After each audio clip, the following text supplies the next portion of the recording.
I'd like to show you how to change a stitch in shadow or illusion knitting.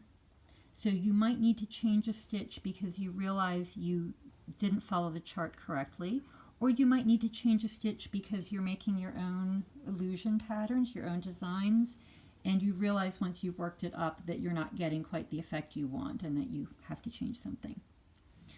So I started by marking the stitch I want to change.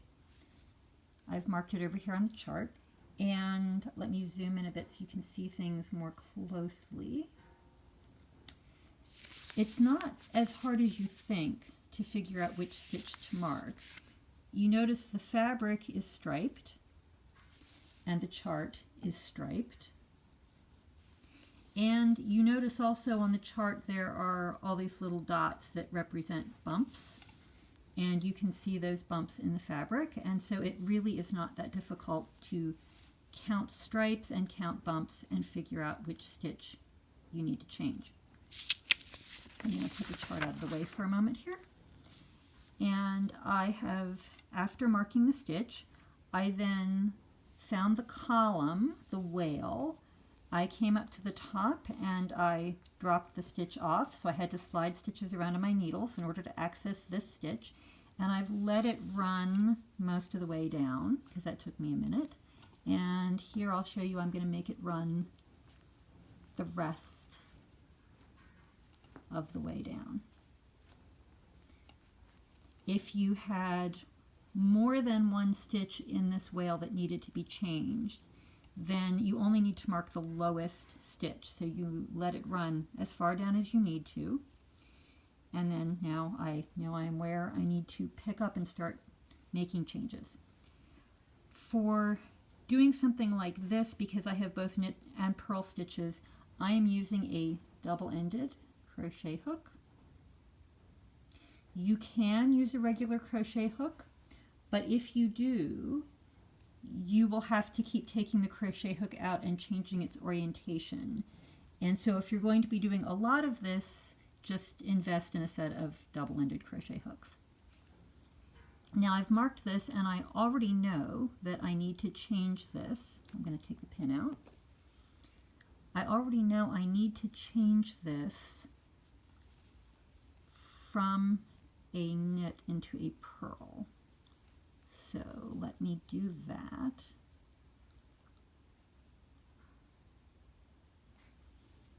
And this yarn is a little splitty. Let's see if I can get it. Maybe I'll get it this way. Okay, there we go. Okay, so I changed that into a purl. And then I get out my chart and I look and I see what do I need to do. So I changed that stitch. The next 3 rows have dots. So the next 3 stripes need to be in garter stitch. So that's what I'm going to do. So I'm going to do knit and purl and knit and purl and knit and purl. Okay, now I need to go back and look at my chart.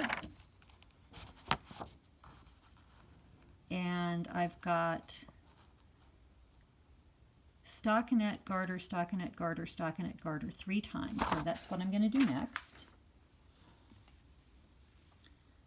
So I need for the blue to be stockinette, so that's pretty easy. That's knit, knit. So knit, knit. Splitting the stitch there. Let's try that again. I can just back out of it. There we go. Okay, so knit, knit.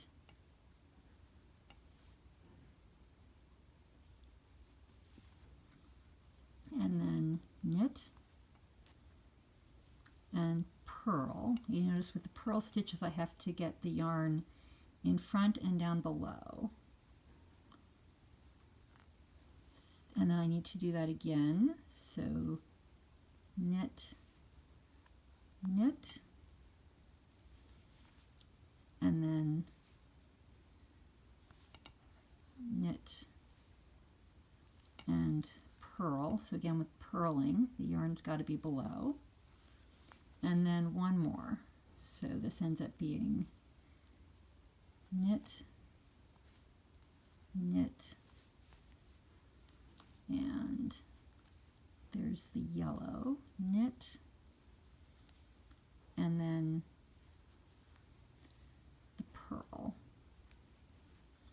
Okay, and then I get out my chart. And now I'm right here, and the next two are stockinette, so that's 4 knits in a row. That's pretty handy.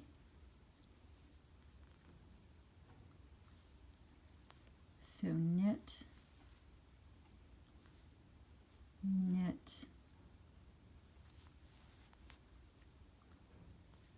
knit, and knit. And then let's see, I have 1, 2, 3, 4, 5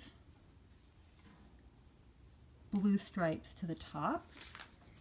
And if I look on my chart, 1, 2, 3, 4, 5 blue stripes till I get to the top. And so from here to the top, the blue stripes are in garter and the yellow stripes are in stockinette. So blue stripes in garter and yellow in stockinette. And you see how being in this 2-color stripe is helpful because I can see the ladders really clearly. You know, I know there have to be 2 yellow ladders here, so there's that lower one that wants to hide. Knit, knit for the yellow. And then there's my 2 blue ladders. So knit and purl. And so I just keep doing this all the way up to the top, and then I'll park the last stitch back on my needles. Now this works great if you either haven't bound off or if you have a project where you can unpick the bind off so that you can access live stitches. And then you can just do what I've done here where you drop down and ladder back up. And then for this swatch, I'll put all the stitches back on my needle and I'll bind off.